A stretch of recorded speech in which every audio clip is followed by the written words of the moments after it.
My introduction to gaming was actually tabletop games. I played D&D First Edition, and then I played a lot of NES games that I could sneak away and play with friends.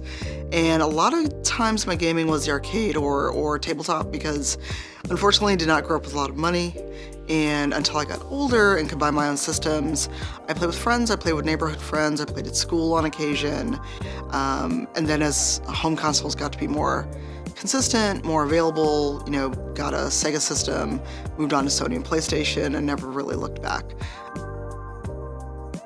Social impact of gaming overall is very important for people, and I've seen so many people and know a lot of people who play games that's their lifeline to communities, that's their lifeline to, not pleasant home situations.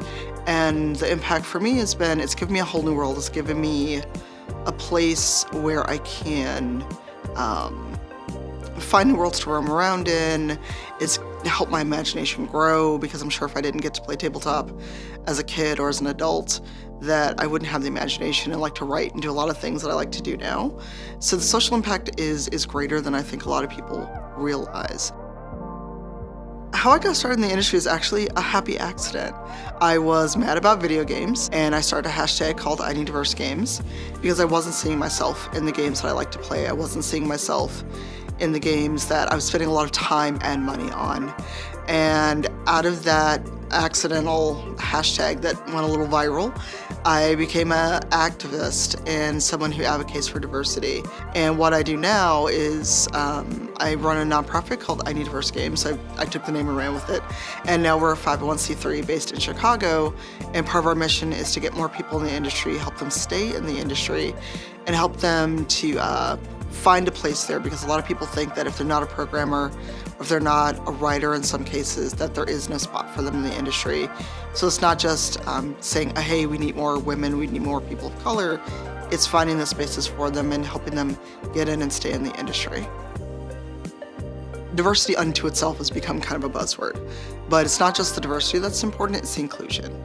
And so getting to see more people like yourself, but also seeing them involved in the process, getting to see artists and writers and directors and studio heads and creative directors are what's important, because that shows that you can exist and thrive at any level of the industry. But it also means that we're going to get more stories, we're going to find out more tales that haven't been told yet. We're going to get to go to places that we don't normally see in games, beside the same old medieval England, beside the same places that we go to over and over and retread the same stories. So diversity of thought and diversity of membership and leadership is what's going to make it thrive. And I feel like if we don't do that and we don't become more inclusive, that games will kind of slide backward, or even start to start to kind of die out as a medium, because we're not telling new stories. Again, a lot of it comes down to access, but it starts very early. It starts at, pushing women and girls out of STEM fields, so, math, English, science, engineering, all of the fields that can help you eventually get in the industry, and even art and things like that, where people aren't encouraged. So it starts very early in grade school, where girls are not encouraged to do, the quote-unquote hard sciences, and goes through high school, goes through college. I've got a computer science degree. I was one of a few women in my program.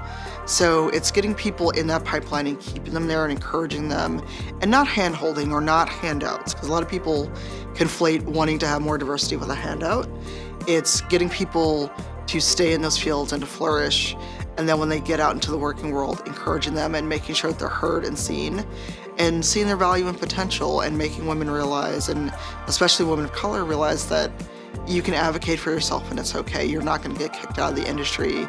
You're not going to get pushed away if you speak up for yourself. And then also, when you do make it, helping other people come with you. Look for mentorship. Don't be afraid to reach out to people, because you'd be surprised at who'd be very happy to talk to you. The gaming industry is smaller than a lot of people think, and a lot of people would be very happy to hear from a young woman who's interested in gaming now, and they can kind of help them along the way, versus hearing about them years down the road when they're regretting not going in the industry or because someone pushed them out.